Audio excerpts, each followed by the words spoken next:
Bueno, muy buenos días. ¿Me escuchan bien? Sí, Ok. profe. Bueno, me voy a presentar para los que no me conozcan o ya se han cursado hace mucho la materia conmigo, ya no me recuerden. Yo soy Pedro López Martucci, el titular de la materia Teoría Constitucional en esta Facultad de Derecho y a la vez también director del Departamento de Derecho Público. Gracias a la invitación de mi amigo, el doctor Diego García Arena, estoy aquí con ustedes en el día de hoy, en mi primer clase del año, y en mi año número 35 al frente de alumnos, así que es para mí una alegría renovada cada año empezar las clases. Espero que este año también tengamos la oportunidad, aunque sea parcialmente, de realizarlo en forma presencial y no solamente de forma virtual, que si bien es una herramienta extraordinaria esta que hemos tenido para mantenernos juntos y no perder la relación académica entre docentes y alumnos. Espero que este año ya podamos estar todos juntos nuevamente en el ámbito de nuestra querida facultad. Hola, Pedro. Sí, estoy escuchando acá algunas palabras a todos y a todas que estén muteados con el micrófono silenciado y lo abran en cualquier momento de... Soy yo, Pedro, Diego. Ah, bueno, Diego, bárbaro, no te estaba viendo, discúlpame, buen día, ¿cómo andás? Buen día, arrancaste un poquito antes. Ah, bueno, sí, yo viste, soy medio ansioso por eso. Esperá porque nosotros a las 9 tomamos asistencia. Ah, bien, listo, perfecto. Vamos a esperar un toquecito para arrancar. Sí, ningún problema. Así además te presento y todo. Bueno, como no, yo ya me autopresenté, pero es un gusto siempre que vos también hagas la presentación. En 2 minutos arrancamos. ¿Cómo no?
Bueno, ahora sí, buen día a todos. ¿Se escucha bien? Perfecto, Sí, te escuchamos. Les pido por favor que se muteen todos, así podemos escuchar a la clase de Pedro. Pedro López Martucci es profesor titular en nuestra facultad en Teoría Constitucional, de la materia de Teoría Constitucional. Fue secretario académico de nuestra facultad y siempre contamos con él en nuestra cursada de parlamentario con clases ilustrativas y de temas importantes de la materia, que los desarrolla con profundidad. Además es un gran amigo de muchos años. Bueno, y quiero que quedan 2 clases, queda la de hoy y la de mañana, que aprovechen mucho la clase de Pedro, sobre el tema que estamos viendo. Va a hablar sobre la cuestión de la pertenencia de las bancas. Y la clase de mañana del doctor Santiago Martín, doctor Santiago Martín es juez federal, por lo tanto no va a poder dar la clase a la mañana, va a ser a las 19 horas, ¿sí? Va a ser a las 19 horas el día de mañana. Aquel que obviamente por un problema de cambio de horario no pueda, me avisa y no hay problema, porque el cambio de horario no es una responsabilidad de ustedes, pero bueno, para no perder la clase, la pasamos a las 19 horas. Así que ya los dejo con el doctor López Martucci. Gracias, Pedro, nuevamente, como todos los bimestres. No, gracias a vos, Diego, por la invitación. Ya antes que te hubieras conectado con los chicos que estaban conectados, también yo me había un poquito presentado y les había dicho que es un gusto, la verdad. Sabes que para todos nosotros que nos gusta tanto la docencia y en particular lo que es el derecho constitucional, tener la oportunidad de estar frente a los alumnos es siempre una alegría. Así que bueno, vamos a dar comienzo a esta clase. Es un tema el que me ha asignado Diego, un tema que a mí me gusta muchísimo, porque es una de estas cuestiones que no tiene una solución normativa en nuestro sistema constitucional. Si nosotros vamos a nuestra constitución formal, no vamos a encontrar una respuesta que podamos aplicar en nuestros días. Tal vez sí, la respuesta la podemos encontrar en el artículo 45, pero muchas cosas han cambiado dentro del derecho constitucional material a lo largo de todos los años de vigencia de la Constitución, que han hecho que las soluciones que se deban arribar cuando se suscita algún problema relativo a la cuestión de pertenencia de las bancas, debamos buscarlo, ya sea en la doctrina o en la jurisprudencia de nuestros tribunales, donde también es bastante escasa, por no decir nula la misma, y debemos muchas veces recurrir también al derecho extranjero. Pero ante todo, ¿qué es esto de la cuestión de la pertenencia de las bancas? Bueno, nosotros sabemos que en todo cuerpo colegiado, como lo es el Poder Legislativo, que está a cargo de un Congreso de la Nación, y esto también lo podemos traspolar a lo que ocurre en las legislaturas provinciales a nivel estadual, y también podemos llegar a nivel municipal, lo que ocurre en los cuerpos deliberativos locales, como son los consejos deliberantes, donde son cuerpos pluripersonales, es decir, que están integrados por un número determinado de personas que acceden a sus cargos a través de un sistema electoral, que son los mecanismos que existen para poder acceder a los cargos electivos en todo sistema democrático. ¿Qué ocurre en estos lugares cuando por alguna cuestión determinada se produce una vacancia? Ya sea porque quien la ocupaba renuncia o fallece en el transcurso de su mandato, o es expulsado del cuerpo, como puede ocurrir, tal cual lo establece la Constitución. ¿Y qué pasa sin que un legislador no abandone el cuerpo, pero durante su mandato accede, como se accede a la Cámara de Diputados o a la Cámara de Senadores, en nuestro caso, a través del voto popular, integrando una lista de un partido político, ya que los partidos políticos, tal cual como ustedes bien conocen, el artículo 38 de nuestra Constitución los establece como instituciones fundamentales del sistema democrático, son quienes monopolizan las candidaturas.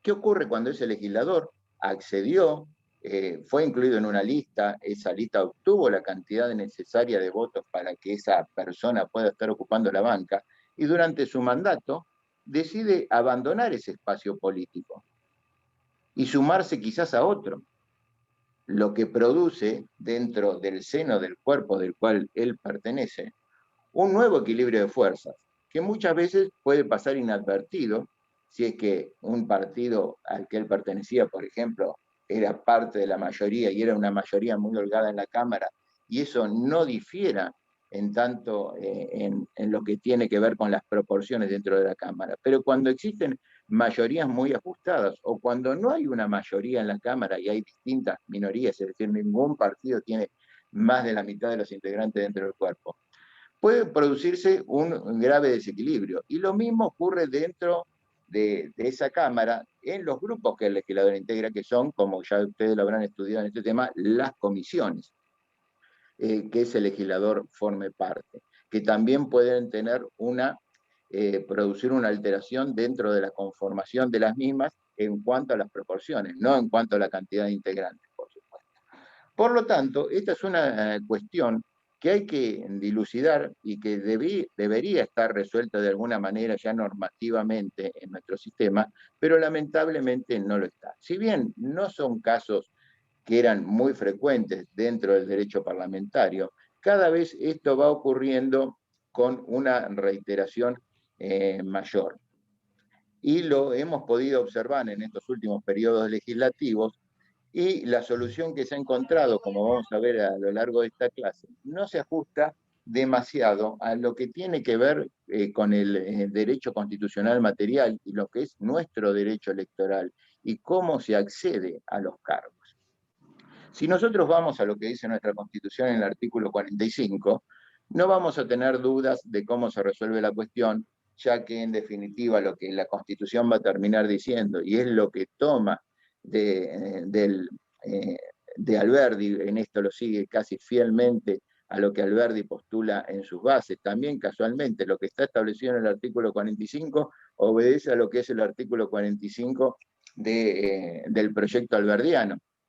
Pero en esa época, o cuando se sanciona nuestra Constitución, ustedes ya la han leído, determina que se elegirá un diputado cada 33.000 habitantes, una fracción que no baje de 16.500, que eso se irá actualizando cada censo. El artículo 46 nos va a establecer cuál es la integración de la primera legislatura, es decir, de las 14 provincias que en ese momento conformaban la Confederación Argentina, cuántos diputados correspondían a cada uno. Pero esto ha ido variando con el tiempo. En primer lugar, la cantidad de diputados respecto a habitantes. Si nosotros hoy siguiéramos eligiendo de esa forma, tendríamos una Cámara mucho más numerosa de la que actualmente tenemos. Esto se va actualizando a través de los censos, pero también lo que ha cambiado con el tiempo es la forma como elegimos los legisladores. Los legisladores nosotros los elegimos a través de mecanismos. Esos mecanismos son los sistemas electorales. Cuando estamos frente a una elección donde debemos cubrir cargos para cuerpos pluripersonales, hay que adoptar un determinado sistema. A lo largo de nuestra historia constitucional, nosotros hemos pasado prácticamente por todos los sistemas existentes. En un primer momento fue la lista completa, luego que es un sistema que hoy no se podría utilizar porque sería contrario a la Constitución, ya que no es un sistema que permite la representación de las minorías, que es un mandato que pone hoy nuestra Constitución.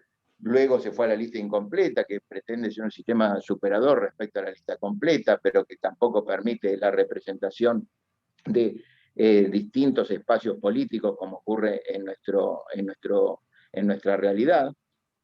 Se han utilizado en alguna oportunidad los sistemas por circunscripción uninominal, hasta que finalmente se recaló en los sistemas de representación proporcional.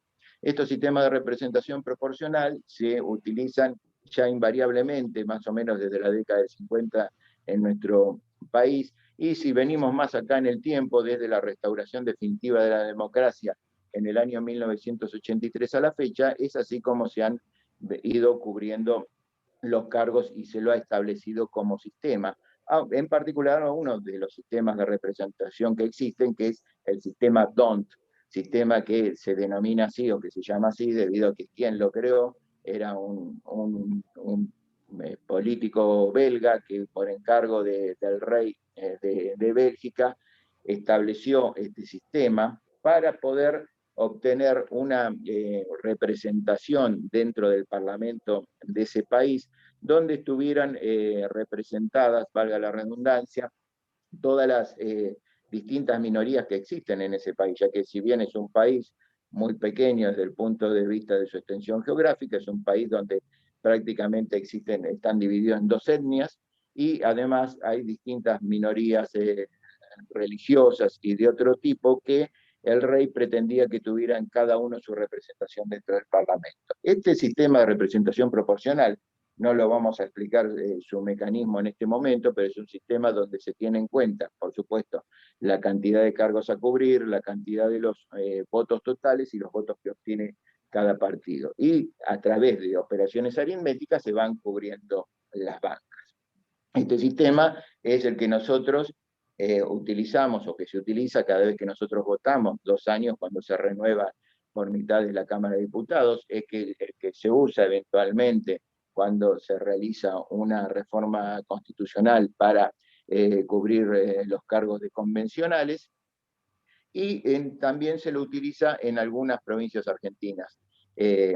No en la nuestra, ya que nosotros utilizamos un sistema de representación proporcional en la provincia de Buenos Aires para la integración de los cargos en la Cámara de Senadores y Cámara de Diputados de la legislatura provincial, y así también en los distintos consejos deliberantes, pero utilizamos no el sistema DON, sino el sistema de reparto proporcional, que funciona prácticamente de forma similar, pero de acuerdo a algunas particularidades, no permite que tantos partidos obtengan representación si es que los mismos tienen menos votos. Por eso, si nosotros observamos hoy cómo se compone la legislatura de la provincia de Buenos Aires, por ejemplo, o también podemos observar lo que ocurre en nuestro Consejo Deliberante en General Pueyrredón, hay menos fuerzas representadas que lo que podemos observar, por ejemplo, en la Cámara de Diputados de la Nación. ¿Por qué ocurre esto? Bueno, porque con menor cantidad de votos se puede acceder a una banca en el sistema DON. Pero este no es, en definitiva, el tema central que nos ocupa hoy, sino la cuestión de la pertenencia de las bancas. Una vez que los diputados han accedido a la banca, ustedes ya conocen, porque lo han estudiado en su momento en teoría constitucional y seguramente en este taller también lo han vuelto a ver, que al Congreso o a la legislatura, un Consejo Deliberante, no se concurre con mandato. Los legisladores pueden votar libremente de acuerdo a su respectivo, a su propio pensamiento. Pero no podemos olvidar, no podemos soslayar la realidad de nuestro sistema. Por un lado, lo que ya está establecido en la Constitución, donde los partidos políticos son instituciones fundamentales. Y el legislador llega con la pertenencia a un espacio político, no necesariamente porque tenga que pertenecer estando afiliado, porque desde hace tiempo ya los partidos políticos permiten o han abierto las puertas o las candidaturas a figuras extrapartidarias o personas que no tienen una militancia en el tiempo dentro de un partido político como era hasta hace unos años atrás, donde nosotros podíamos observar en las listas de candidatos que todos quienes aspirantes a ocupar una banca eran personas con una dilatada trayectoria en un determinado partido político. Hoy eso ya no es tal palpable. Ocurre, pero también aparecen otro tipo de candidatos, ¿no? Muchas veces las figuras extrapartidarias o figuras que tienen algún tipo de popularidad por alguna otra cuestión. Esto se vio mucho a partir en nuestro país de la década del 90, ahora que recientemente ha fallecido el expresidente Menem. En la época que él era presidente se habló un poco de la menemización de la política, cuando aparecieron candidatos que no tenían una trayectoria dentro de un partido político. Podemos citar ejemplos, podemos citarlo a Palito Ortega, podemos citarlo a Daniel Scioli, algunos que tuvieron un paso por la política y otros que se asentaron en la política, como el caso de Scioli, que tiene una trayectoria y actual embajador en el país hermano del Brasil, y que fue, entre otras cosas, vicepresidente, diputado y 2 veces gobernador de la provincia de Buenos Aires. Pero eran personas que no venían propiamente de la actividad política, y hoy en día también lo podemos ver en otros casos. Entonces, estas personas que llegan al Congreso a través de una lista pertenecen a un espacio, y eso se refleja en que el mismo derecho parlamentario establece la constitución de los bloques políticos dentro de estos cuerpos. En todo cuerpo colegiado vamos a tener como un instituto del derecho parlamentario el bloque político. ¿Qué es el bloque político? Es el conjunto de legisladores que pertenecen a un mismo espacio, que eligen a una persona que las conduce dentro de ese cuerpo, que es el legislador que ocupará el cargo de presidente de bloque, y que será una suerte de representante o vocero de ese bloque ante la propia legislatura ante las autoridades del cuerpo, y que es un poco quien ordena todo ese espacio. Esto tiene una importancia fundamental, porque esto es lo que nos está dejando ver, que el legislador, por más que es una persona individual que accede a un cargo, pertenece a un espacio, siente una pertenencia, acata una autoridad partidaria dentro de ese lugar donde él ejerce su representación, que es donde ejerce su representación, y también cada legislador dentro de ese bloque ocupará un rol, porque como ya ustedes bien saben, el trabajo parlamentario no es solamente el que se realiza en las sesiones plenarias, donde el conjunto de legisladores debate los distintos proyectos de ley, sino que hay todo un trabajo previo que se realiza en las distintas comisiones internas permanentes que existen en cada una de las cámaras, donde los proyectos van pasando de una a otra y van obteniendo dictámenes favorables hasta poder llegar al recinto para su tratamiento en el plenario y, en definitiva, su aprobación o el rechazo del proyecto.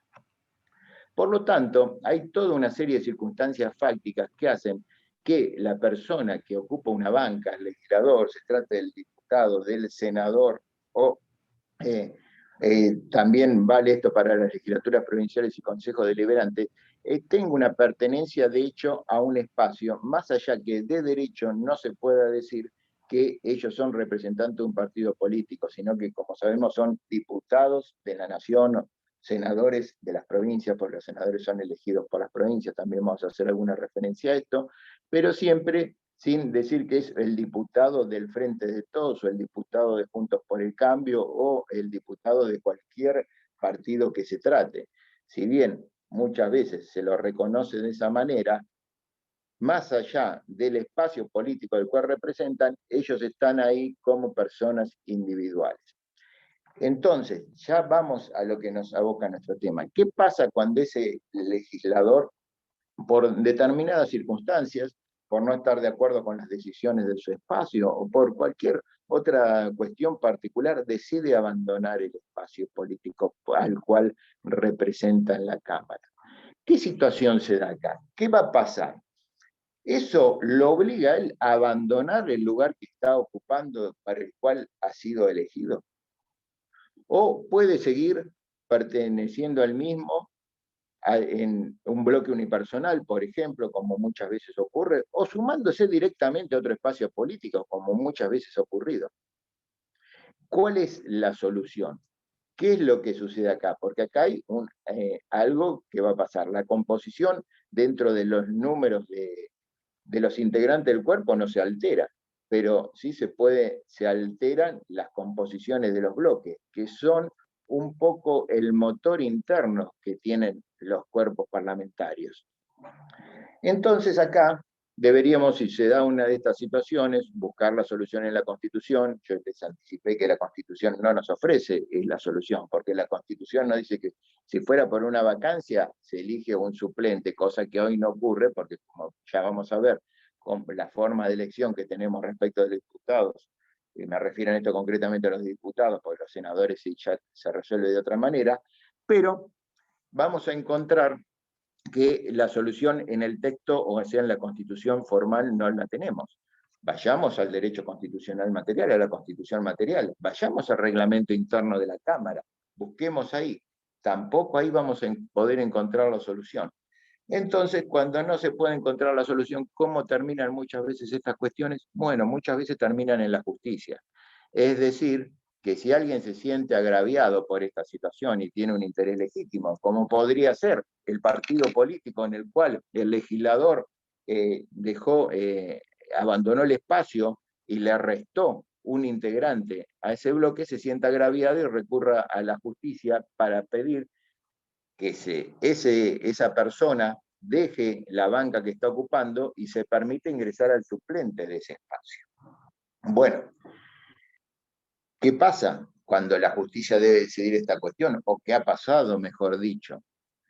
Nosotros no tenemos muchos antecedentes, pero sí han existido algunos, y vamos a buscarlos en espacio democrático que desde 1983 viene funcionando y esperemos que definitivamente en nuestro país, acá vamos a encontrar que los casos no han sido muchos, pero cuando se ha dado, la justicia para pronunciarse no lo ha hecho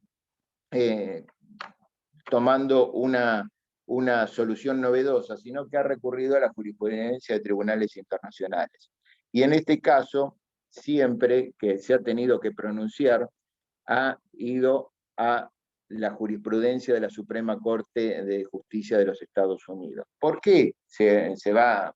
En primer lugar, porque es la fuente principal, la Constitución de los Estados Unidos, en nuestra segunda parte o parte orgánica de la Constitución. Y nuestro sistema legislativo obedece en gran parte o sigue en gran parte a la composición de lo que tiene el Congreso de los Estados Unidos. Pero acá, cuando se debió resolver la cuestión, se ha determinado en definitiva que la banca pertenece al legislador, por más que el legislador decida abandonar un partido político y sumarse a otro o formar un bloque unipersonal. Y yo creo que acá la Corte ha errado el camino. ¿Por qué ha errado el camino en este aspecto? Porque la Corte ha omitido una cuestión fundamental, que es tener en cuenta el sistema electoral por el cual el legislador fue elegido. Si estamos frente a un integrante de la Cámara de Diputados, o si ocurriera lo mismo en las legislaturas provinciales o en un consejo deliberante. En los Estados Unidos, el sistema electoral, si bien nuestra Constitución se parece mucho, en la forma de elegir a los candidatos nos apartamos. En los mecanismos que utilizamos, en los instrumentos políticos que se utilizan, son distintos. Allá rige el sistema uninominal. ¿Cómo funciona, para explicarlo rápidamente, el sistema uninominal? Vamos a explicarlo como si lo tuviésemos que utilizar en la Cámara de Diputados en nuestro país. En nuestro país, en la actualidad, la Cámara de Diputados se compone de 257 integrantes, como ustedes sabrán, que los mismos son elegidos por distritos electorales. ¿A qué llamamos distritos electorales? A cada una de las provincias y a la Ciudad Autónoma de Buenos Aires. O sea que en la República Argentina tenemos, al efecto de elegir diputados, de 24 distritos. Todos los distritos no eligen la misma cantidad de diputados. Se refleja más o menos lo que establece el artículo 45. Para decirlo de alguna manera, hoy en día, por ejemplo, la provincia de Buenos Aires, nuestra provincia de Buenos Aires, donde la mayoría de nosotros votamos, elige 70 diputados. Como los diputados se renuevan por mitades cada 2 años, como va a ocurrir este año, si Dios quiere, esperemos que no haya ninguna alteración en el calendario electoral por la pandemia, vamos a concurrir a votar y debemos renovar 35 integrantes de la Cámara de Diputados los bonaerenses. O sea que cuando ustedes concurran al cuarto oscuro este año, que a los bonaerenses nos toca votar en la renovación de diputados, la renovación de la legislatura provincial y la renovación del Consejo Deliberante, vamos a encontrar boletas de 3 tramos, donde en la Cámara de Diputados va a haber cada partido va a presentar una lista con 35 integrantes, ¿no? ¿Estamos de acuerdo hasta acá? Si nosotros utilizásemos un sistema electoral, lo que no encontraríamos este tipo de boletas con numerosos integrantes, sino lo que hace el sistema uninominal es dividir el distrito, en este caso la provincia de Buenos Aires, se lo dividiría en 35 circunscripciones y en cada circunscripción se votaría un solo diputado por cada partido político presentaría un candidato. No tendríamos una lista común, porque la lista que nosotros votamos acá en Mar del Plata es la lista que van a votar los habitantes de Chivilcoy, los de San Isidro, los de Bahía Blanca o los de Olavarría. En cambio, si utilizásemos un sistema uninominal, encontraríamos en cada circunscripción, que serían circunscripciones que obedezcan una composición más o menos equivalente de población, dada la cantidad de electores que tiene Mar del Plata. Por ejemplo, Mar del Plata sería una circunscripción. Entonces, cuando ingresamos al cuarto oscuro, habría un candidato por el Frente de Todos, uno por Juntos por el Cambio, etc. No una lista de candidatos. Así es como votan los americanos para renovar su Cámara de Representantes, que es el equivalente nuestro a la Cámara de Diputados. ¿Esto qué hace? Que la elección sea mucho más personalizada, porque acá se vota directamente con este sistema al candidato, más allá del partido político al que pertenece, tiene mucho más trascendencia la figura, la persona. Porque si yo les pregunto, y vamos a hacer ahora un ejercicio que es el que realizo siempre cuando hablo de estos temas, me gusta mucho hacerlo porque ustedes se van a dar cuenta de algo por ahí. Ustedes todos ya han votado en distintas elecciones, algunos más, otros menos, pero todos ya han sufragado en elecciones y han votado integrantes de la Cámara de Diputados, por ejemplo, de la legislatura provincial del Consejo Deliberante. Yo les voy a pedir ahora a cada uno de ustedes, que apelando a su memoria, que recuerden a qué partido votaron en la última elección, en 2019. ¿Lo recuerdan? Sí, seguramente, salvo que hayan ido muy dormidos, me digan, no, yo voté en blanco, o no fui, todos recordamos el partido político, ya sea para decir, qué bien que estuve con lo que voté, o rezongando, o si me permiten, puteando, inclusive, para qué los habré votado. Pero bueno, todos lo recordamos. Ahora vamos a seguir con el mismo ejercicio, pero yo les voy a preguntar, ¿se acuerdan a qué partido votaron para diputados? Seguramente que sí.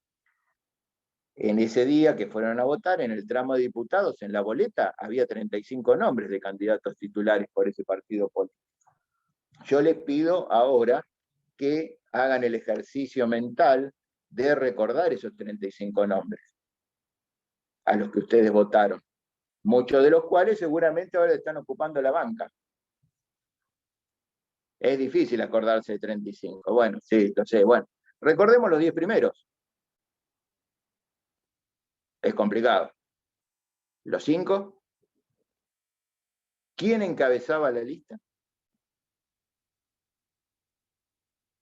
Massa. Seguramente la mayoría no los recordamos. Y a todos nos pasa lo mismo. ¿Por qué? Porque votamos partidos políticos, votamos una lista o un partido, no votamos a los candidatos. Acá nosotros lo que estamos votando es al partido político determinado. Y eso ocurre a la gran mayoría, primero porque es muy difícil poder tener la oportunidad de conocer a todos los candidatos, pero además de ello, porque lo que prima en nuestra decisión generalmente no es la persona, sino el espacio o la idea que un partido político representa y que es la que queremos impulsar. Entonces, ¿qué pasa con esto? Que nosotros ni siquiera conocemos a estas personas, porque si ahora yo les pidiese también que recordaran los 257 integrantes de la Cámara de Diputados, sería imposible. Si recordamos 10 nombres de diputados o quién preside los bloques, yo les pregunto, ¿quién preside los bloques de cada uno de los partidos mayoritarios? Tal vez los pondría en un aprieto y todo. No es porque ustedes no tengan ese conocimiento en particular, ninguno lo tenemos, porque la nuestra es una democracia bien de partidos. Entonces nosotros no podemos utilizar una solución que sí se utiliza en Estados Unidos, porque el sistema democrático de Estados Unidos es un sistema esencialmente bipartidista. Es un sistema donde dos partidos monopolizan todas las candidaturas. No es que existan solamente dos partidos políticos en Estados Unidos, hay innumerables partidos, pero hay dos partidos absolutamente mayoritarios, que son el Partido Republicano y el Partido Demócrata a nivel federal y a nivel estadual, que monopolizan las candidaturas. Entonces, allá, al haber dos partidos y al utilizar un sistema uninominal, la figura del legislador, del representante, del senador, del congresista, tiene una particularidad, que es su influencia es mucho mayor. Entonces se vota directamente a la persona. Allá no se sigue tanto, hay unas minorías que siguen siempre al mismo partido político, pero hay una gran volatilidad en cuanto al voto, depende del candidato que se trate. Se sigue mucho más al candidato que al partido. Y tenemos ejemplos clarísimos en este sentido. Ustedes habrán escuchado, si bien la mayoría ni siquiera habían nacido cuando fue presidente, la figura de Ronald Reagan. Ronald Reagan fue un político estadounidense que ocupó 2 veces la presidencia de los Estados Unidos y que seguramente hubiera podido acceder a un tercer periodo si el sistema constitucional se lo permitiese, porque era una figura de gran popularidad y durante su mandato, para lo que era el pensamiento de los estadounidenses, llevó una buena presidencia. Previamente a ser presidente de los Estados Unidos, Ronald Reagan fue electo por el Partido Republicano. Ronald Reagan había sido gobernador de California. ¿Por qué partido había sido gobernador de California Ronald Reagan? Por el Partido Demócrata. Ronald Reagan dejó el Partido Demócrata y fue candidato del Partido Republicano, algo que acá hubiese sido un escándalo, pero sin embargo, en ese momento, los estadounidenses pusieron el ojo en la persona. Y lo mismo sucede cuando votan representantes, o sea, los equivalentes de nuestros diputados.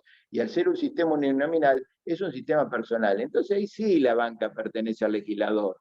Nadie duda que determinado persona es el titular, aparte que es el titular de derecho de la banca, que también la banca le sigue perteneciendo a él y que si él deja la banca, bueno, habrá que hacer una nueva elección. Pero acá el sistema nuestro es un sistema de partidos, por lo tanto no podemos utilizar desde mi punto de vista, que es algo que está bastante discutido por algunos doctrinarios clásicos del derecho constitucional, pero creo que ya cada vez más se sostiene la posición de que la banca no pertenece al legislador. Si nosotros, en tanto y en cuanto sigamos utilizando sistemas de representación proporcional, donde nosotros lo que votamos o lo que elegimos son listas de candidatos que pertenecen a un determinado espacio. Porque como acabamos de ver con este sencillo ejercicio que hemos realizado, no conocemos a los legisladores a quien votamos, o al menos no conocemos a la gran mayoría de ellos. Por eso, la banca pertenece al espacio, o debe pertenecer al espacio político. Me gustaría conocer también, y les invito a que quiera hacer una pregunta o formular un pensamiento, abra el micrófono y lo haga, para hacer un poco más que un poco de feedback acá en la clase y que no sea todo solo una exposición. ¿Qué opinan ustedes al respecto? ¿Se habían preguntado alguna vez esto o habían tenido esta inquietud el día que fueron a votar y encontraron esa sábana o gran cantidad de sábanas en el cuarto oscuro de los diferentes partidos políticos? Si los conocían a esas personas, si los estaban votando, o si a los que han votado ahora ustedes recuerdan haberlos votado, o cuando ven alguna intervención de ellos en algún proyecto, ¿qué opinión tienen? Bueno, acá veo Verónica Monzón que quiere realizar una pregunta. Espera, Pedro, espera que estoy yo anotando los bueno, seguimos un poquito entonces y cuando vos digas, Diego, dale, vamos. Cuando vos estés para terminar me avisas, yo estoy anotando quiénes quieren hablar. Sí, no, que para ahí después seguimos un poco, pero como para que también los chicos participen.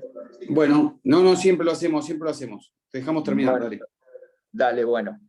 Es más, si ustedes habrán visto alguna vez cuando la televisión sigue alguna sesión de algún proyecto importante que se está tratando en la Cámara, que en el mismo tablero que existe ahí, que simula la forma del hemiciclo del recinto, donde quedan reflejadas las votaciones, vemos las bancas, pero no vemos los nombres de los legisladores. Y en la mayoría de las votaciones, inclusive si ustedes se toman el trabajito de ver, y bueno, ya aparte lo van a estudiar, el voto no es nominal. El voto nominal se pide en algunas circunstancias, pero si no, directamente se vota y aparecen los números reflejados en el tablero de acuerdo a quienes votaron por la afirmativa, por la negativa y quienes se abstuvieron. Y si nosotros seguimos con otro ejercicio, que es seguir ese número de votos a quienes responden, vamos a ver que responden todos a un mismo partido político en general. Es raro que un partido político, los integrantes del mismo, que integran un determinado bloque, voten en disidencia con lo que se ha determinado en el bloque. Primero porque se realizan reuniones de bloque, porque hay una cuestión de pertenencia, y si el bloque determina votar en un determinado sentido, el legislador lo sigue, no porque tenga la obligación, no porque tenga una sanción establecida en el reglamento, sino porque si hay una sanción puede venir internamente después. El legislador seguramente va a querer renovar su banca, va a querer seguir estando o presidiendo las comisiones que preside, entonces en general no se apartan de las decisiones, salvo cuando el propio bloque deja en libertad de acción a sus integrantes, como ocurrió, por ejemplo, en la ley que se sancionó recientemente de interrupción voluntaria del embarazo, donde al mediar acá cuestiones que también hacían a los derechos personalísimos de cada uno o de las creencias de cada uno, se dejó mucha libertad de acción a los integrantes de los bloques para no que existieran una coerción al votar en determinado sentido. Pero en las votaciones se sigue el bloque, o sea que no hay prácticamente cuestiones individuales. Y como ya les digo, se vota ni siquiera nominalmente, por lo cual, salvo que se pide una votación nominal, en ese caso sí que por secretaría se pasa lista y que consta cuál es el sentido del voto de cada legislador. Por lo tanto, como ya pueden ver, y ya les he anticipado cuál es mi opinión, esto merece una reforma que debería estar establecida ya de pleno derecho en el reglamento interno y en una futura reforma constitucional. Yo creo que la Constitución merece una reforma desde el punto de vista de lo electoral y merecería un capítulo especial dentro del mismo para que todas las cuestiones electorales queden establecidas, o sea, por lo menos los fundamentos de las mismas en el texto, para que no existan estas discusiones y estos problemas que se dan en este sentido y en otros más. Es más, yo lo que aspiro que exista, a su vez, para cuando haya que resolver este tipo de cuestiones, un tribunal constitucional electoral, es decir, como algo que directamente, como hoy existe, que es la justicia electoral, que está dividida en una Cámara Nacional Electoral de 3 integrantes y juzgados electorales, uno por provincia con competencia electoral, juzgados federales electorales, que exista un Tribunal Nacional Electoral que sea la instancia única y definitiva para resolver todas estas cuestiones y además para organizar todo lo relativo con lo que tiene que ver con los procesos electorales en nuestro país, o sea, con la organización de las elecciones y con los sistemas electorales que se utilizan. Ahora sí, si Diego querés, si ya vamos abriendo un poco las preguntas, o si alguno quiere no preguntar, sino expresar directamente alguna opinión. Hola Pedro, listo. Sí. Sí, en general lo que hacemos son preguntas, porque como Dale.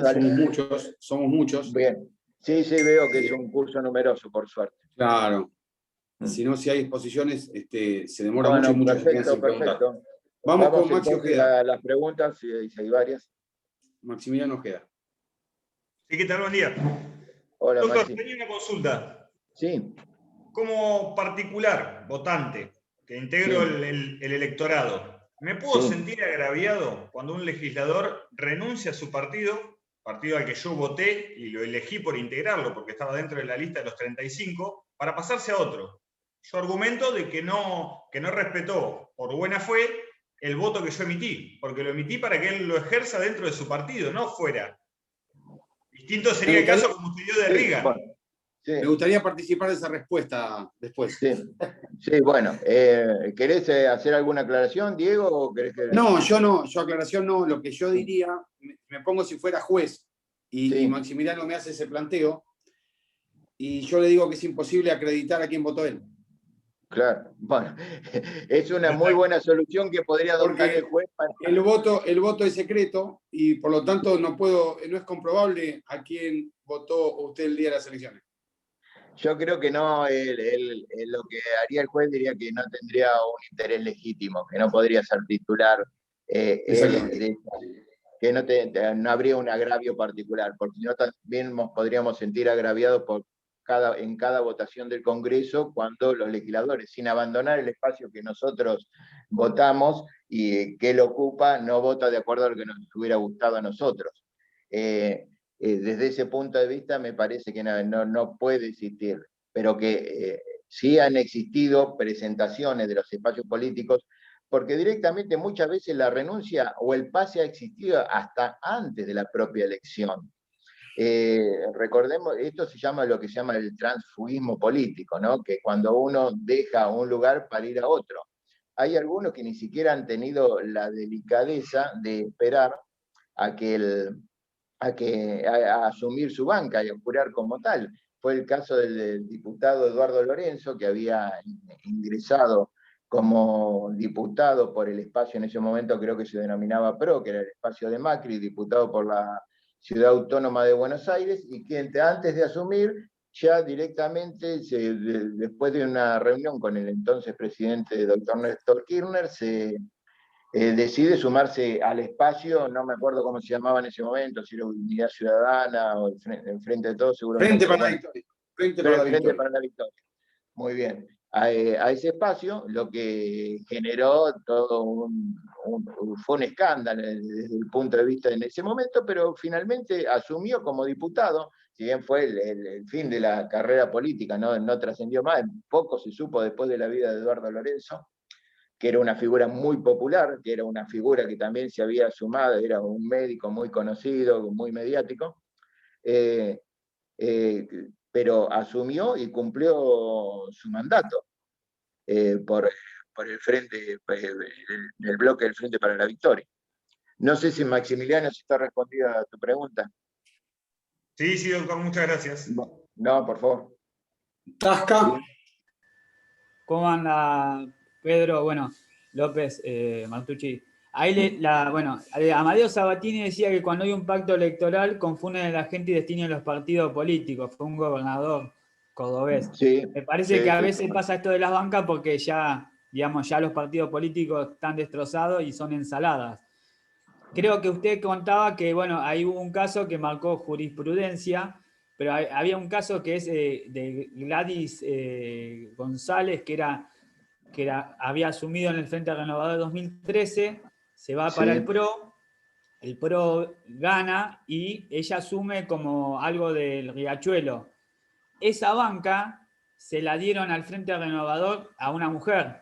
Capaz ahí también puede marcar jurisprudencia, digamos, como que las bancas pertenecen a los partidos políticos. ¿Bien? Bueno, pero me parece, no Espere, recuerdo bien, pero en el caso de Gladys González, no sé si no era senadora y no diputada. no, 2013-2019 fue. No. Senadora fue a partir del 2015 o 17. Bien. Bien. Ella en el 2017 se le terminaba y ahí cambió. Bueno, la pregunta Sí. es también otro tema debatible, es sobre las candidaturas testimoniales. Me parece que es un tema que también, que usted dice de la Constitución, ahí tiene que haber algo bien escrito porque, digamos, yo le contaba a la gente que en el 83 muchos candidatos a intendentes, como acá en Ángel Roy, iban candidatos a diputado nacional y después tenían que renunciar. Pero bueno, ¿usted qué opinión tiene sobre las candidaturas presidenciales? Que también no es 100% sobre la de las bancas, pero es un tema también que altera o perjudica a alguien que alguien vota, digamos, porque yo voto a tal y después él dice, no, yo vuelvo a ser gobernador, digamos. También es un tema muy... Pero Tiene que estar ahí ¿en qué caso? No te comprendo la última parte de la pregunta, porque La dijiste las pregunta elecciones. es si también tiene que estar, qué opinión tiene o tiene que estar escrito en un lugar sobre si hay una reforma de la Constitución sobre las bancas testimoniales, digamos, los candidatos testimoniales que ocupan esas bancas. Bueno, hay una cosa es cuando el candidato ya sabe que no la va a ocupar, como ocurrió hace unos 10 años más o menos, que fue un fenómeno que se dio sobre todo en la provincia de Buenos Aires, Sí, donde un Massimino. determinado espacio político, el Frente para la Victoria, decidió impulsar una serie de candidaturas de personas que se sabía que no iban a dejar de ocupar el cargo que estaban ejerciendo para sumarse a la Cámara de Diputados. Eso fue lo que se denominan candidaturas testimoniales. Distinto es el caso cuando una persona, por ejemplo, va en una lista de candidatos. Vos pusiste un ejemplo del año 83, en el año que volvió la democracia, y en donde triunfó a nivel nacional el presidente Alfonsín, y el triunfo de Raúl Alfonsín trajo un arrastre en toda la lista de candidatos a diputados en prácticamente todos los distritos, entre ellos también el de la provincia de Buenos Aires, donde ganó ampliamente y también se ganó la gobernación. En ese momento las listas eran de 70 candidatos porque era una primera legislatura. Vos sabés que en esa elección mucha gente que vos decís que accedió finalmente a la Cámara ni pensaba haber llegado. ¿Por qué? Porque muchos candidatos, empezando porque el partido, la Unión Cívica Radical, la lista 3 obtuvo una enorme cantidad de votos en la provincia de Buenos Aires, lo que permitió el ingreso de muchos legisladores. De esas personas que iban a ingresar a la Cámara, muchas fueron convocadas tanto por el gobierno nacional como por el gobierno provincial del doctor Armendáriz a formar parte de los respectivos poderes ejecutivos nacional y provincial, ocupando cargos de ministros, ocupando cargos de secretario de Estado, de subsecretarios. Por lo tanto, hubo un gran corrimiento dentro de las listas. En ese caso, la persona pasaron a ocupar un cargo no de mayor jerarquía, porque creo que un cargo de representante del pueblo es uno de los más altos honores que puede tener una persona, pero sí, por una cuestión de pertenencia partidaria, también debían ocupar un cargo en el rol ejecutivo, y ahí no fueron candidaturas testimoniales. En el caso de Roy, bueno, fue electo intendente y dejó la banca y el cargo en la lista para el siguiente, y fueron ocupados por personas del mismo partido político en ese caso. No habría, creo, un problema ahí. Distinto es cuando directamente la persona ya se presenta candidato sabiendo que no lo va a ocupar la banca, solo sería una cuestión de prestar el nombre de acuerdo a la supuesta popularidad que pueda tener esa persona, como para que esa lista obtenga mayor número de votos. En ese caso, tendría que existir. Es muy difícil determinarlo en una ley, es muy difícil que una persona diga yo me presento y después no voy a asumir. Después, decir, si no asume que en determinado tiempo no pueda ocupar otro cargo electivo, podría ser, porque tampoco se le podría prohibir que asuma a un cargo dentro del Poder Ejecutivo, por ejemplo. Pero también siempre hay que tener en cuenta que eso no signifique un cercenamiento de los derechos políticos electorales de las personas, porque están los derechos políticos electorales activos, que son los nuestros, los quienes componemos el cuerpo electoral, quienes votamos, y los derechos políticos pasivos, que son aquellas personas que son elegidas. Pero es una cuestión a debatir, sí, es algo para tener muy en cuenta lo que vos manifestás, pero te digo, si yo sería muy cauto en imponer sanciones de ese tipo, que sería imponerle a esas personas una capitis minutio que no pudiera acceder luego a otro cargo. Verónica Monzón. Hola, buenos días. Mi pregunta más o menos ya fue contestada. Yo quería saber más o menos si un candidato de un partido político deja la banca, en realidad deja de ser de ese partido político y pasa a ser, que sería de un partido político, por ejemplo, de la oposición, y pasa a ser del oficialismo. ¿Qué sucede en este caso? Más o menos ya me lo contestaron en una pregunta. Toda la exposición versó sobre eso. Claro, sí, pero yo quería saber cómo puede ser que se permita eso, ¿no? Bueno, un poco es lo que estuvimos hablando. Es una cuestión, por un lado, lo que decide la persona. Puede ser que lo haga que lo haga desinteresadamente porque se ha desilusionado del espacio al cual pertenecía, porque cree que hay otro proyecto que es superador y que en ese momento lo identifica más, y que yo no creo que sea una cuestión que haya que ir contra la persona. Si es que, salvo que se demuestre fehacientemente que lo ha hecho por un interés espurio en particular y que ha sido cooptado por alguna otra circunstancia, pero eso, como sabemos, es muy difícil de demostrar. Bueno, por eso, si nosotros nos sentimos traicionados, por ejemplo, porque hemos votado a un candidato y ese candidato se pasa a otro espacio político, bueno, la sanción es no volverlo a votar desde nuestro punto de vista. Por eso, si eso ocurriese en un sistema uninominal, es mucho más fácil. Por eso,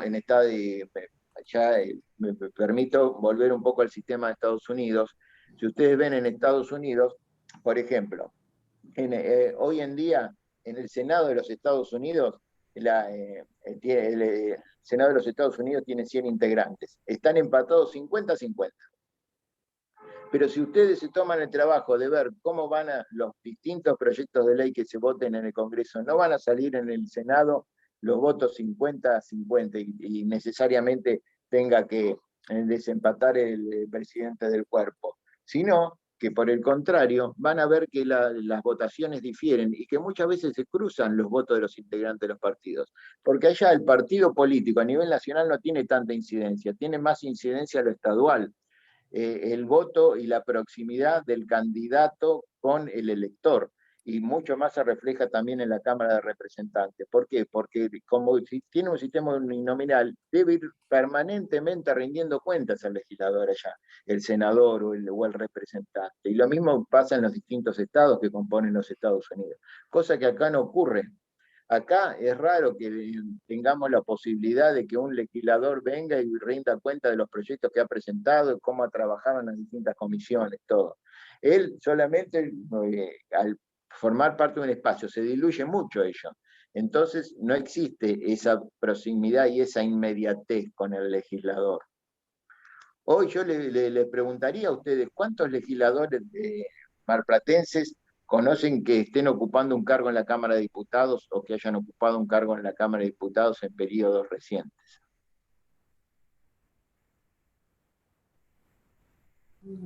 Es difícil la respuesta. Muy difícil. Es difícil. ¿Por qué? Porque volvemos siempre a lo mismo. Volvemos a la falta que no se personaliza la cuestión, porque forman parte de un espacio y nosotros votamos a los espacios políticos, para no llamarlo directamente los partidos políticos que es lo tradicional. Valentina. Hola, buen día. Hola, Bueno, Valentina. una parte ya fue contestada, pero la hago igual. Que si hoy en día, debido a las constantes, digamos, arbitrariedades que hay en la política o tanto en los gobiernos, ante la situación de un legislador que se cambie de bloque partidario, ¿no sería mejor la sanción de una ley que nos diga qué hacer ante estas situaciones o si seguir resolviendo estas cuestiones ante la justicia? Seguramente que si normativamente estuviera esto establecido, Valentina, no estaríamos ni siquiera hablando de ello en esta clase. Pero es difícil, como también muchas veces ustedes dirán, pero de acuerdo a mi opinión, ustedes ven que no soy muy favorable a este sistema de representación proporcional, sobre todo en los distritos muy numerosos, ¿no? Y dirán, ¿por qué no se reforma? Bueno, los que lo deben reformar son los legisladores. Los legisladores muchas veces no son proclives a realizar reformas sustanciales de acuerdo al sistema, muchos son proclives a mantener el status quo, ¿no? de la situación. Por lo tanto, yo soy bastante poco optimista, por no decir pesimista, que esto se pueda resolver desde el punto de vista legislativo. Pero ya que mientras no se pueda resolver desde el punto de vista legislativo, por lo menos tenemos que tener el resguardo que nuestros tribunales sí puedan resolverlo y estar a la altura de las circunstancias. No sé si con esto, Valentina, te he respondido. Sí, bueno, muchas gracias. No, por favor. Hola, buenos días. Hola, ¿cómo estás? Comparto la opinión. Y algo que me hizo, llevarnos a preguntar es qué pasaría, ¿no? Si en una determinada votación vienen con las propuestas de campaña en el cual, por ejemplo, proponen un modelo anarcocapitalista y al asumir ese partido propiamente, empieza a intensificar la acción estatal, ¿no? Entonces, en este sentido me puse a pensar, si se permite una opinión, que, como mencioné anteriormente, las personas no se fijan tanto en quién está asumiendo, sino en los ideales que lleva ese partido político. Y quería ver qué opinabas al respecto. Bueno, yo te digo sinceramente, hoy en día lamentablemente los partidos políticos han olvidado algo fundamental, que son sus plataformas. Antes todos conocían la plataforma del partido político. Es más, los órganos superiores de cada partido político, previo a una elección nacional, elaboraban una plataforma donde si habremos repartido plataformas, Pedro, blanco y negro, un papel diario.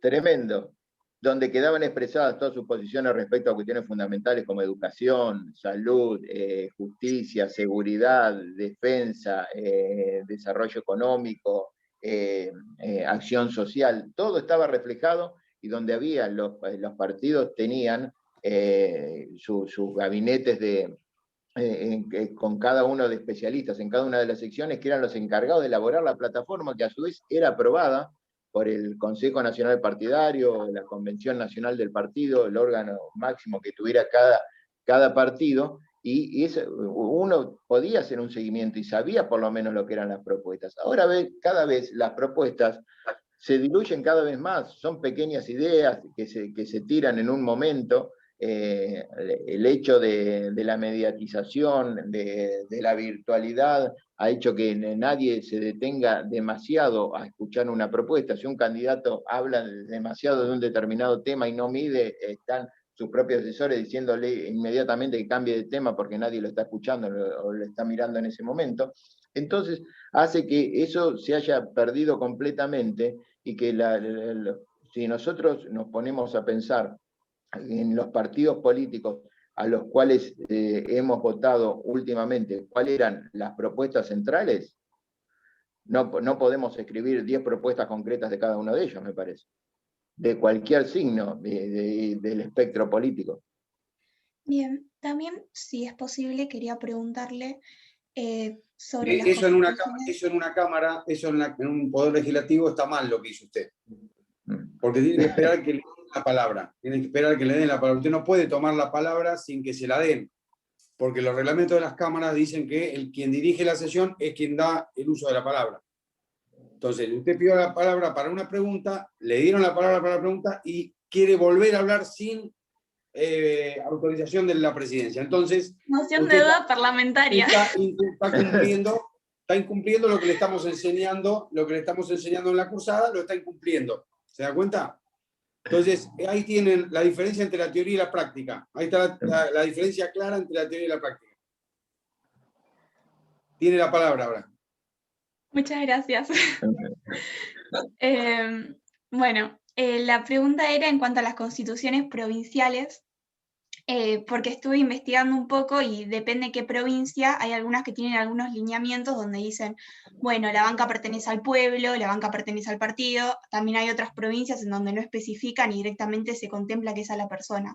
¿Existe alguna alternativa de resolución en la cual se pueda especificar bien y concisamente cuándo pertenece a la banca, cuándo pertenece al partido? Para que ya no existan estas controversias de dependiendo en qué provincia estás, tenés que averiguar, y en muchos casos se generan estos conflictos. Eso yo lo voy a ayudar a Pedro. Lo de las provincias, no, porque cada provincia dicta su propia constitución, por lo tanto los principios los puede fijar cada provincia, así que en eso puede seguir habiendo multiplicidad de opiniones y está bien que lo haya, porque si no, las provincias no tendrían autonomía en materia constitucional. Y respecto a la posibilidad de dictar un reglamento nacional o federal, sí lo hay, ya lo dijo Pedro, puede haber una decisión del Congreso argentino que disponga directamente ya las características de la representación, lo podría haber. Claro, Pedro. porque las bancas en realidad las ocupa el legislador o las ocupa un determinado partido, podríamos decir, pero las bancas, el soberano es el pueblo, la soberanía popular es lo que prevalece. Tengamos entendido que el legislador ocupa la banca por un determinado periodo por el cual resultó electo. No es que, si bien hablamos de la cuestión de pertenencia de las bancas y decimos si pertenece al legislador o al partido, en definitivamente las que pertenecen es al pueblo de quien los eligió. Tengamos en cuenta que el soberano es el pueblo. Bueno, Pedro, muchas gracias. No. Te agradezco mucho, te agradecemos un pedazo, a ver, estoy viendo si alguien más, no. Te agradecemos mucho, muy clara, muy conceptual, y ya te cuento para el primer trimestre, obviamente, ¿no? Bueno, Pero con otro- Diego, muchísimas gracias por la invitación, muchas gracias a todos los estudiantes por permitirme compartir esta mañana con ustedes. Y yo, como les decía Diego, no sé si te habías conectado en ese momento, la primer clase del año y mi año número 35 al frente de alumnos, así que una alegría estar Y es mi siempre año, tener la y oportunidad. empieza mi año número 25 como parte de la cátedra del doctor López Martucci en Constitucional. Muy bien, muy bien. Tenemos mucho para festejar. Esperemos que la clase del primer bimestre la podamos hacer presencial también, si Dios quiere. Sí, sí, por favor, por favor. Bueno, muy buenos días a todos y muchas gracias por el tiempo. Chao, Pedro. Chao. Chao, hasta Gracias. luego, buen día, Diego. Chao. Gracias. Chicos, ¿alguna pregunta, algo?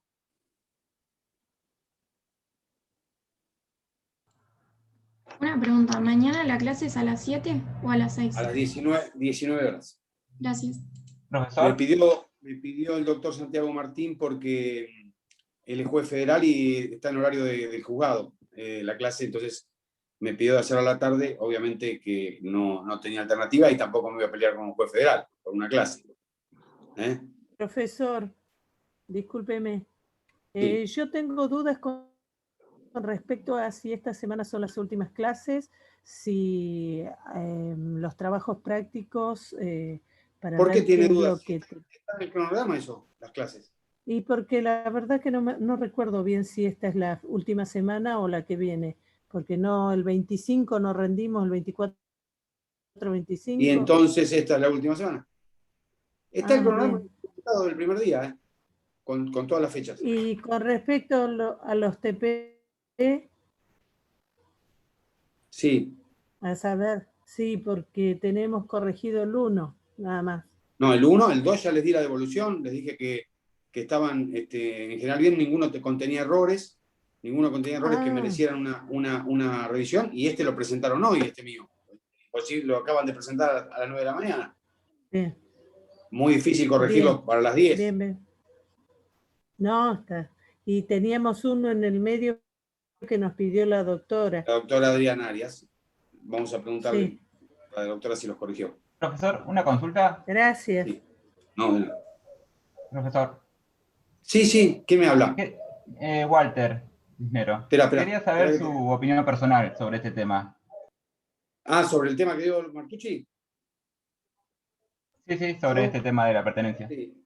Muy bien. Yo creo que esta opinión, obviamente, como decía Walter, es personal, ¿no? Yo entiendo que las bancas, a partir de la democracia representativa y del sistema representativo que adoptamos, la banca es una institución popular, una institución del pueblo, digamos, ¿sí? La banca son del pueblo, sobre todo cuando decimos que la Cámara de Diputados representa al pueblo, por lo tanto, el que se sienta en una banca recibe un mandato del pueblo. Ahora, lo que está en discusión para mí, o la discusión que tenemos que centrar, es el ejercicio de esa banca, ¿sí? Es el ejercicio de esa banca, no la titularidad, sino el ejercicio de la banca. ¿Quién puede o quién tiene derecho a detentar el ejercicio de esa banca, que es del pueblo? ¿Sí? Entonces, ahí la discusión, vieron que hay parte de la doctrina que dice que hay tres posibilidades. Unos dicen que la banca es del pueblo, otros dicen que la banca es de los partidos, otros dicen que la banca es del legislador. En realidad yo creo que ahí hay un error grave. Yo creo que el error es confundir la titularidad con el ejercicio de los derechos. La titularidad es del pueblo, eso no hay ninguna duda. Eso no está en discusión. Las instituciones democráticas dependen de la soberanía popular, eso está claro.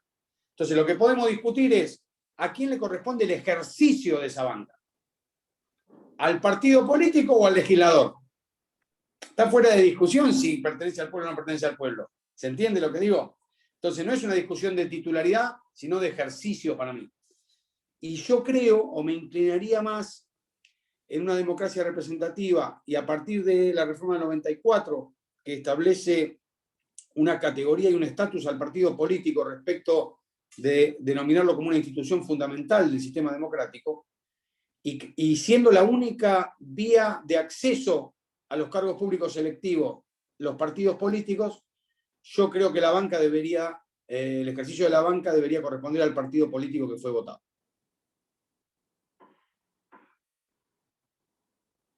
Muy bien, muchas gracias. Es mi opinión.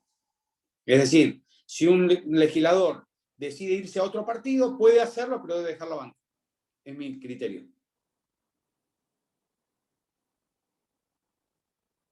Sí, está bien.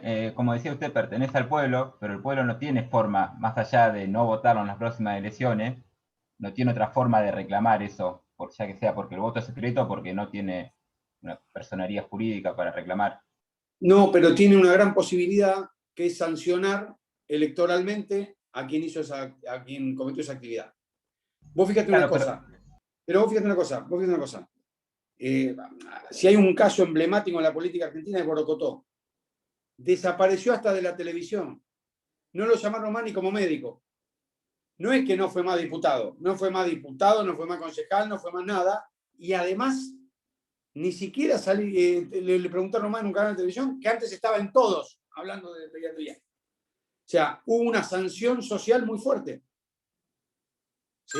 Y a veces esa sanción es más dura que una sanción ética o política. Pero una cosa, disculpen, con respecto, sí. Mauricio soy. Sí. Esas figuras que eran mediáticas obtienen su representatividad por fuera del partido, más allá de que deban integrar formalmente un espacio político. Son figuras públicas que por su grado de conocimiento son votadas. Por eso justamente son convocadas. Entonces, hasta ahí, hasta ese momento, bueno, ¿cuál es la legitimidad de esa representación? No estoy de acuerdo. Cuando por ejemplo, Palito Ortega se plantea, o Scioli, o esas figuras que son, o Nacha Guevara, justamente, le dan un grado de conocimiento a esas listas que no arrastran de por sí como partido político, porque justamente como en el ejercicio que planteaba el doctor López Martucci, de a ver si se conocía los diputados, ¿no? Los diputados que habíamos votado. Tampoco conocemos las plataformas, sería otro ejercicio a plantear. Por otra parte, los partidos políticos, la democracia interna de los partidos políticos es muy cuestionable. Muchas veces hay facciones que se hacen del poder y no se pueden sacar democráticamente. Son pocos los partidos en los que hay una democracia interna. Las PASO en general son inexistentes porque siempre plantean un solo candidato cada espacio político. Entonces, hasta cierto punto, yo no sé qué seguridad jurídica puede llegar a tener algo que no tiene una democracia interna, sino que son prácticamente mini dictaduras. Bueno, varias cosas, hiciste varios planteos. Voy a empezar por el primero. Yo no estoy de acuerdo con esto de que Palito Ortega, Reutemann, o no sé a quién más nombraste, fueran determinantes en una elección. Yo creo que el Partido Justicialista hubiera existido con Palito Ortega o sin Palito Ortega, y que el Partido Justicialista hubiera existido con Reutemann o sin Reutemann, y que hubiera tenido competitividad electoral con ellos o sin ellos. Digamos, ¿por qué Palito Ortega o Reutemann no fueron candidatos por el Partido Republicano Demócrata? Porque por más conocidos que hubieran sido, no hubieran accedido nunca a la banca. Es decir, eligen el partido político por el cual intervienen porque tiene competitividad electoral, ¿sí? Daniel Scioli no fue candidato por el Partido Obrero, fue candidato por el Partido Justicialista, ¿sí? Lo que de pique le da una competitividad electoral muchísimo mayor, ¿sí? O sea, la vía elegida no es casual, ¿sí? No es que eligen a un partido vecinalista del barrio para intentar su aventura política, porque no sería posible llegar, ¿sí? Eligen instrumentos que están consolidados como herramientas electorales importantes o maquinarias electorales fuertes. Esto es la primera cuestión, es decir, no es tan claro de que, digamos, yo no creo que el peronismo haya ganado por Palito Ortega. No creo. No creo de ninguna manera, ¿sí? Es más, Palito Ortega fue derrotado por Bussi en Tucumán. O sea, no tiene que ver para mí con eso.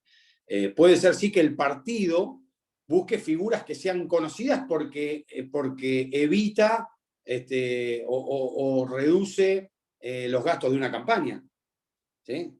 No es lo mismo instalar un candidato, Diego García Arena, que no lo conoce nadie, ¿sí? En el que hay que invertir, hacer publicidad, afiche, no me conocen en los medios, te tienen que llevar a los medios, etcétera, etcétera, etcétera, que poner un candidato que ya cuenta con todo eso. ¿Sí? Pero el partido es fundamental a los fines de la elección. ¿Sí? A los fines de esa elección es fundamental, desde la fiscalización hasta el desarrollo territorial de ese partido. Es clave. Respecto de las PASO, es cierto lo que decís. No todos, pero muchos partidos presentan candidatos únicos en las PASO. ¿Sí? Muchos partidos presentan candidatos únicos en las PASO y eso debilita la democracia interna de los partidos. Pero este año justamente hay procesos internos en varios partidos políticos que van a elegir sus autoridades a partir del voto de sus afiliados. Es un ejercicio importante el que va a pasar este año. Pero bueno, eso ya es un problema de cada partido, ¿no? Pero sí, es cierto que la no participación o la no habilitación de competencia electoral en los partidos debilita al sistema. Está clarísimo. ¿Alguna otra pregunta? Sí, no, por favor. Yo quería preguntar cuántas son las faltas que se pueden tener. No sé quién me está preguntando. Milla Mariano. Y vas a poder, con la cantidad, es la cantidad del 25% de la cantidad de clases que fueron todas. Que son tres faltas, pues yo tengo 3 faltas y quería saber si... por eso, ya les escribí hoy que sí. El viernes van a tener el listado de los que están en condiciones de rendir. En el caso que no pueda, ¿puedo presentar algo? Pues yo, 2 de las faltas, una fue porque no tenía luz y 2 de las faltas fue porque, que cuento, se me cortó el tendón de Aquiles y estaba yendo al médico. Y justo 2 de las faltas, después fui con el médico. Esos son temas puntuales que los hablamos fuera de la clase. Si querés, me escribís. Yo me rompí tibia y peroné, sí. Y vinimos toda la clase. No, igual lo que a mí me pasó es que justo el turno que podía darme era un miércoles y después fue un jueves. Bueno, pero también es una cosa muy puntual. Después lo conversamos. Dale. Profesor, tengo una pregunta. Antes de hacerme esa pregunta, tienen que pensar esto.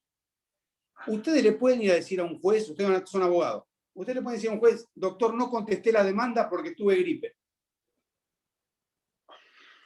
Doctor, no contesté la demanda porque ese día tuve que hacer otro trabajo. Doctor, no contesté la demanda porque estaba en Bariloche. ¿Le pueden decir eso al juez? El juez le va a decir, han perdido el derecho que han dejado de usar.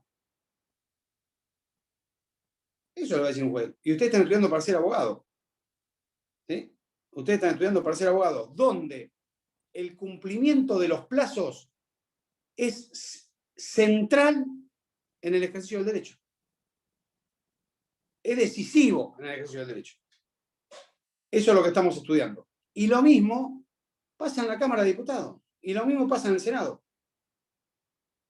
Si a vos te llaman a sesión el jueves a las 9 de la mañana y la sesión empieza el jueves a las 9 de la mañana y vos no viniste, no votás.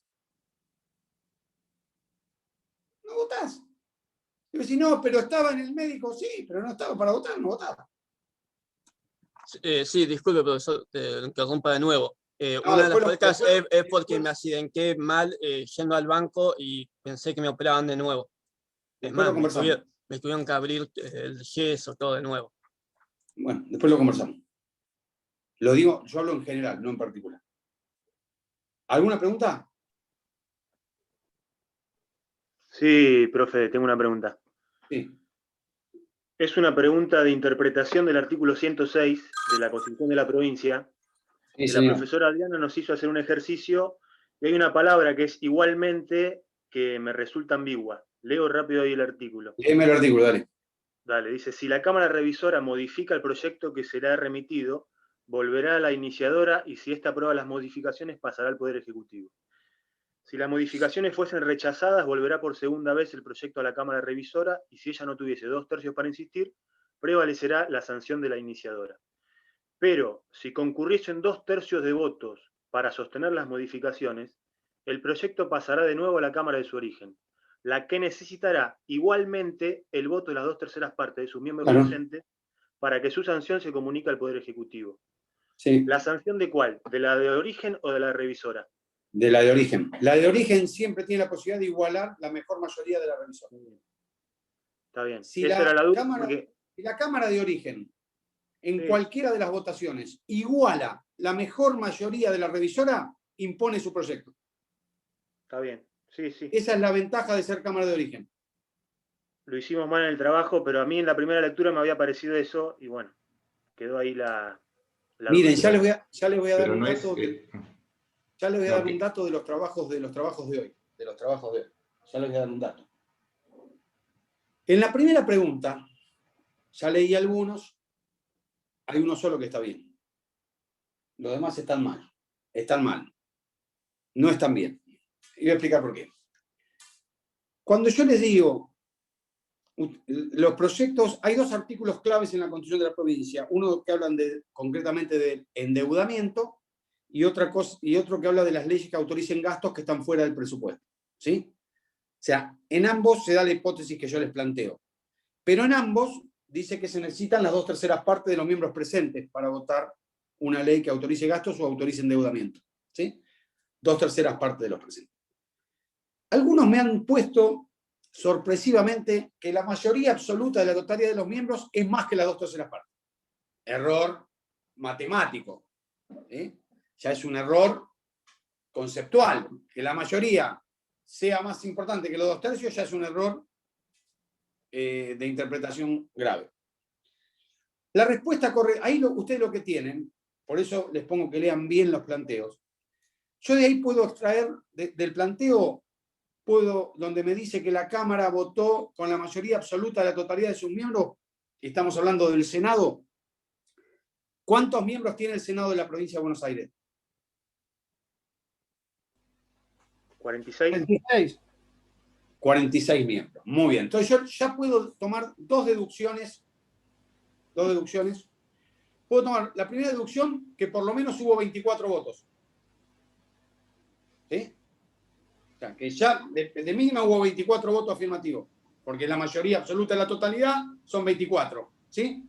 Primero. Sí. Y segunda deducción que puedo tomar, que hubo quórum. Porque si no hubiera habido quórum, no hubieran podido votar con 24 miembros. ¿Está claro? Ahora una pregunta, profe. Espera, déjenme terminar. Entonces, yo tengo esos dos datos ya. Que hubo quórum y que hubo 24 votos por la afirmativa. Depende de la cantidad de senadores que hubiera habido presentes, esos 24 votos pueden ser 2/3 o no pueden ser 2/3. Si hubo 30 legisladores presentes, 30 senadores presentes, y ya hubo 24 votos afirmativos, esos votos hacen 2/3 o no hacen 2/3 de los presentes. Hacen 2/3 de los presentes. Entonces ahí ustedes me tienen que poner, depende cuántos presentes haya habido. Puede haber 2/3 o puede no haber 2/3. Si no se lograron los 2/3 de los presentes, el proyecto se queda ahí y no puede volver a ser tratado, porque no fue aprobado. Si hubo 2/3, sigue el trámite de esta manera. Esa es la respuesta correcta. O sea, lo que le está dando el enunciado son dos datos centrales, que hubo 24 votos y que hubo quórum. Claro, Profesor, nosotros pusimos que profesor, podía haber 2/3 con 16 votos. Puede haber 2/3 con 16 votos, pero si acá no, acá es imposible que suceda eso, porque ya sabes que hay 24. Porque ya sabes que votaron con la mayoría absoluta de la totalidad de los miembros. Por lo tanto, ya sabes que de mínimo hay 24 votos. Profesor, Sí. le quiero hacer una consulta. En alguna oportunidad se puede dar que los 2/3 sea mayor que la mayoría absoluta, depende de los presentes. Exactamente. Si hay 42 presentes, los 2/3 serían 28. Y el quórum que dijo usted serían 24. Entonces ahí sería mayor los 2/3 que la mayoría absoluta. Por eso, Y ahí no te alcanzó. Claro, pero por ejemplo, si hay menos presentes, puede ser que la mayoría absoluta sea mayor que los 2/3. Sí, puede ser, pero no es una regla. Está bien. Sí, puede ser, pero no es una regla. Pero acá no se cumple entonces, porque pide los 2/3. De los presentes. ¿Y cuántos presentes había? Sí se cumple. No, no Claro. se sabe. No se sabe. No se Usted tiene que sabe. haber dicho cuántos No se presentes sabe. había. Pero no se sabe si cumple con los 2, porque depende de los presentes. Exactamente, y eso es lo que tiene que poner. No se sabe. Claro, lo que no pusimos, la mayoría, es que dependía de la cantidad de los presentes. Pero hubo algunos que sí lo pusieron. Que sí se dieron cuenta y pusieron. Bueno, si había tanto presente, había 2/3. Si no había tanto presente, no había 2/3. Si había 2/3 pasa esto, si no había 2/3 pasa esto. Bueno, nosotros en nuestro caso íbamos a poner un ejemplo numérico y no lo hicimos porque parecía ser redundante. Yo se los estoy corrigiendo, sin corregirlo puntualmente, para que para el día que rindan lo sepan. ¿Entendés? Ya saben, no importa si equivocaron el trabajo, ahora ya saben cómo es. ¿Entendés? Lo importante es que no se vuelvan a equivocar. Está bien. Por eso hago una corrección general, ¿sí? Lo mismo que en obviamente la de la pertenencia a las bancas, al ser opiniones personales, son válidas todas. Después discutiremos en el parcial el fundamento de cada una de ellas, el fundamento que cada uno le dio a eso. Eso es una opinión personal. Y como tal, no está ni bien ni mal. Es una opinión personal, ¿sí? Ahora, la de la delegación de facultades, la aplicación es el artículo 76 de la Constitución. La aplicación es el artículo 76 de la Constitución, que exige que prohíbe la delegación, pero dice que en el caso de determinados de administración o emergencia pública, puede haber delegación. Y dice los requisitos de la delegación. Por eso les hago hacer un proyecto de ley de delegación para ver si cumplen con los requisitos, que son plazo determinado y las bases de la delegación en la ley. Eso es lo que les exige la Constitución. ¿Sí? Profe. Sí. Que ahora me quedó la duda para ver si lo pusimos bien. Desde nuestro grupo hicimos la deducción esa, de que, por ejemplo, para que exista mayoría absoluta tenía que haber 24, por lo menos, votos afirmativos. Y entonces hicimos la deducción que si al momento de la votación, por ejemplo, había 36 senadores presentes, esa cantidad de votos afirmativos, es decir, 24, alcanzaría a los 2/3 exigidos y los que exigen claramente el artículo 47 de la Constitución Provincial. Entonces, en ese caso estaría bien la deducción, ¿no? Esa es la deducción. Perfecto. Y si no llega a los 2/3, se queda ahí el proyecto. Listo, gracias. Además, que quiero que sepan algo, les hago ese ejercicio porque sucede todos los años eso. Todos los años, sea quien sea el gobernador, Scioli, María Eugenia Vidal y ahora Kicillof, piden autorización para endeudarse. Piden autorización para endeudarse. ¿Sí? Viene la ley de presupuesto y piden autorización aparte para endeudarse. Este año por 60.000 millones, por eso le puse ese número. ¿Sí? Entonces son casos prácticos, son casos de la realidad. ¿Sí? Sí. Sí, no sé qué dice. Sí, Walter, de vuelta. Quería hacer una consulta con respecto al endeudamiento, pero a nivel nacional. Es un tema de actualidad. Hace poco sacaron una ley de sostenibilidad de la deuda pública. ¿Cómo es posible que el Poder Ejecutivo haya podido endeudarse si en la propia Constitución lo establece que debe ser con autorización del Congreso y lo hizo el propio Poder Ejecutivo? Mirá, es muy buena la pregunta y sobre todo respecto de la legitimidad. Generalmente,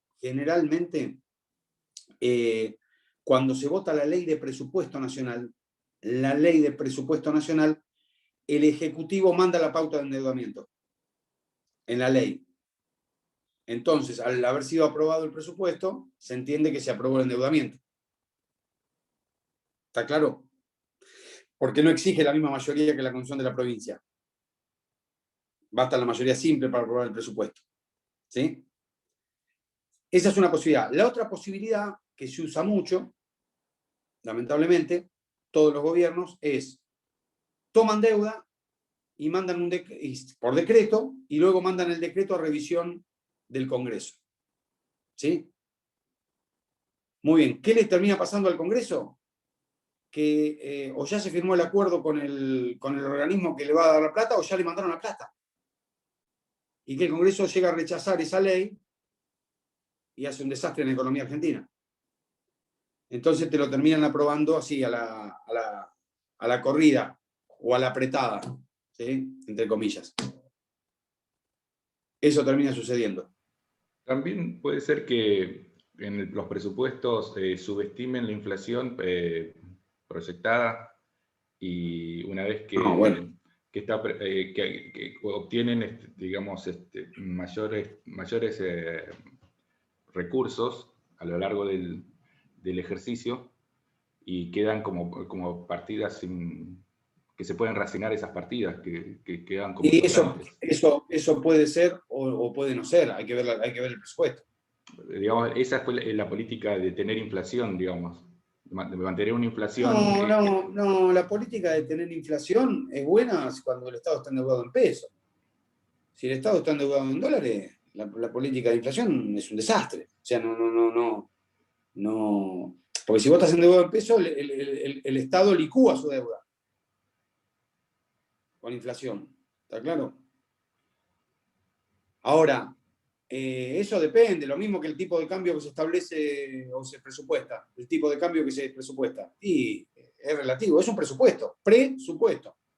Claro. Sí, pero hay intencionalidad, a eso me refiero. Y todos los gobiernos van a intentar tener más financiamiento. Directo o indirecto. O sea, van a tomar préstamo o van a hacer un dibujo en el presupuesto que les permita, o por ejemplo van a calcular una recaudación menor a la que en realidad piensan que van a tener. Claro, entonces, a eso me refería, sí. Y sí, bueno, pero eso siempre fue así. El que lee un presupuesto sabe que eso va a ser así. Después puede votar a favor o en contra, pero siempre sabes que va a ser así. Y lo van a hacer los intendentes en su distrito, y lo van a hacer los gobernadores, y lo va a hacer el presidente. Porque todos necesitan financiamiento. Pero un financiamiento que al parecer no puede quedar reflejado claramente en el presupuesto del año de ese año. Y menos en Argentina. Mira, te voy a hacer una pregunta, Mauricio. Decime cuánto va a estar el dólar en diciembre. No, por supuesto. Pero, y bueno, entonces vas a hacer. Entonces hoy cuando presente el presupuesto, va a ser un dibujo. Va a ser una estimación. Vas a decir, para mí el dólar va a costar 175 pesos. Después. Lo digo, no, que va a estar 150 como ahora, que no va a estar inflación cero. Bueno, y si está 250, fue un dibujo. Y claro. Y fue un dibujo. Sí. Y yo te digo otra pregunta, Mauricio, ¿cuál va a ser la inflación en diciembre? Y va a ser del 70 y pico %. No se sabe. Y como están los resultados, el 4% mensual.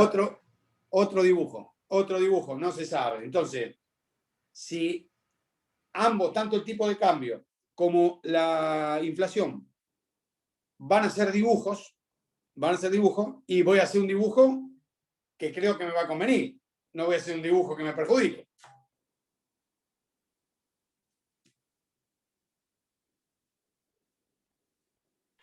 Pero me refiero más que nada para hacer reasignaciones discrecionales de las partidas. Sí, pero esas reasignaciones, por más, si hay excedente, tiene que tener el excedente, tiene que estar autorizado la disponibilidad de ese excedente. Tiene que estar autorizado por ley. Si no, tiene que ser por ley la asignación de esos recursos.